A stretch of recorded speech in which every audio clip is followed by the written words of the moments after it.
Hello, ladies. Thank you for clicking on the video. I have a word for you today. Okay.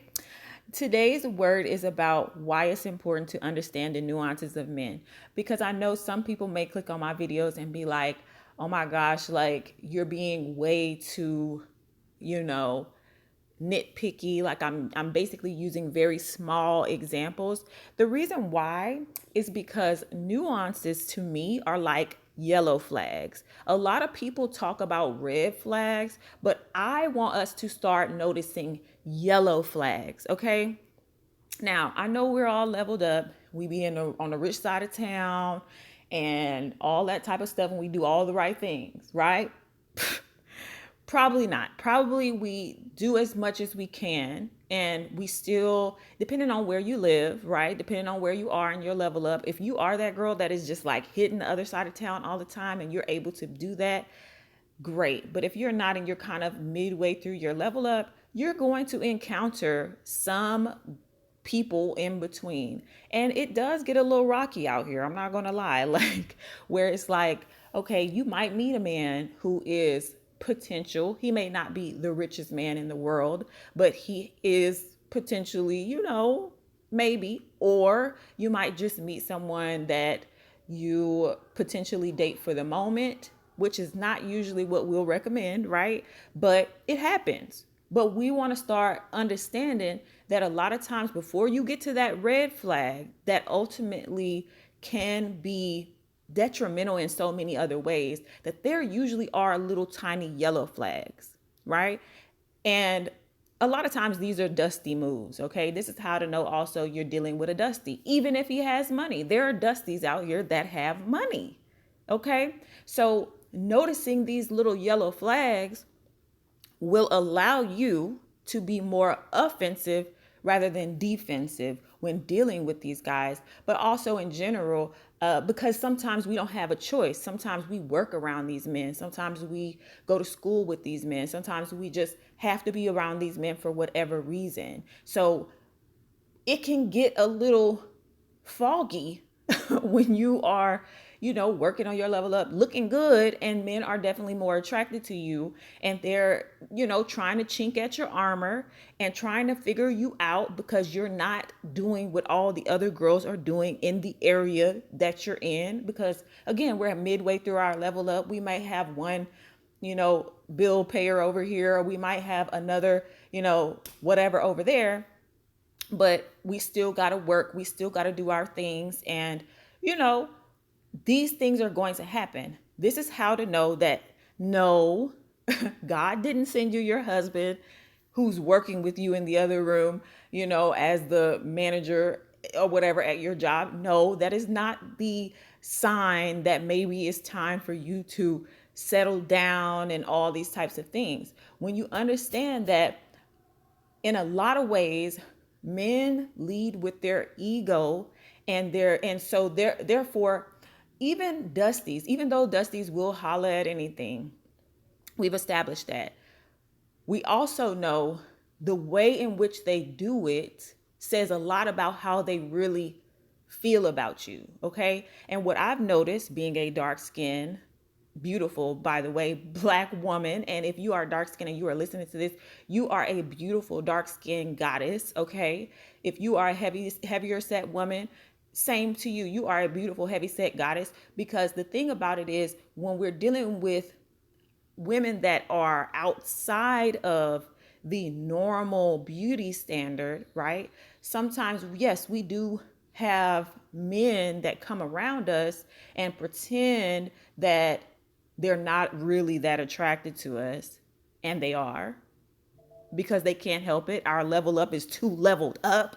You feel me? So they can't help but to be attracted to us, but they get a little upset at us for it. They figure we're just putting on for them. Because, and that's the other thing, y'all.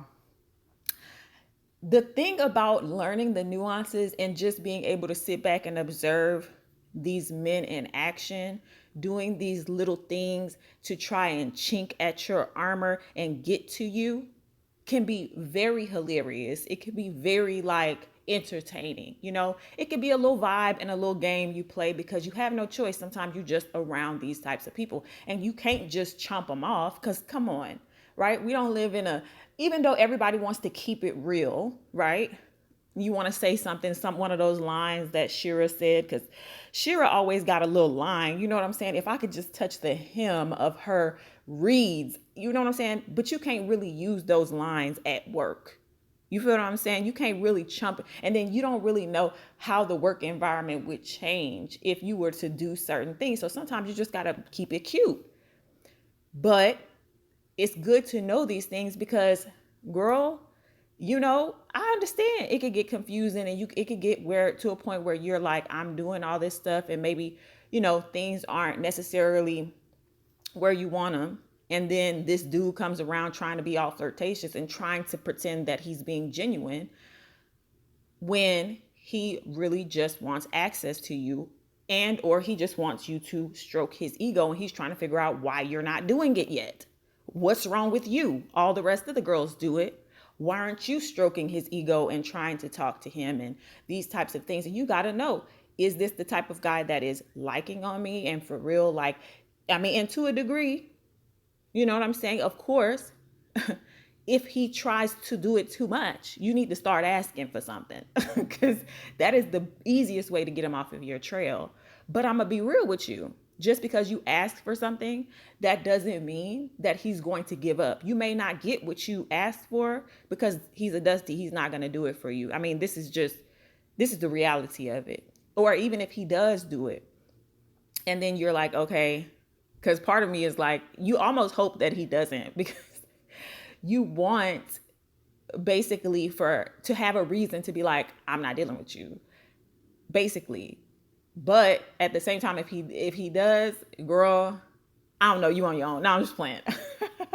I'm just playing. Basically, I feel like asking for enough will basically get him off of your trail. So don't ask for something small. Definitely ask for something big if you're dealing with some man like this who just won't stop. Because that at least will slow him down. But I promise you, he still is not going to give up, okay? Especially if you look good, okay?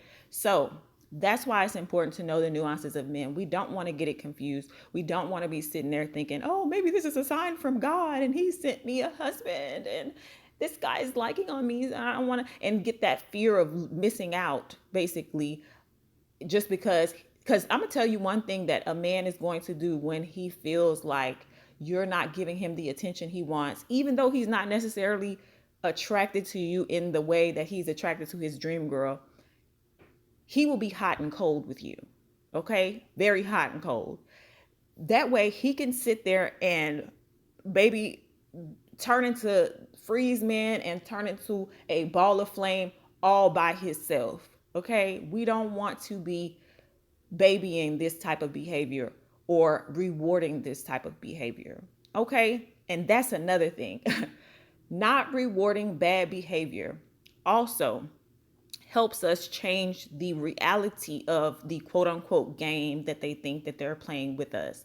Every freaking dude that I have met during the level up that has done this to me does the exact same thing in different ways.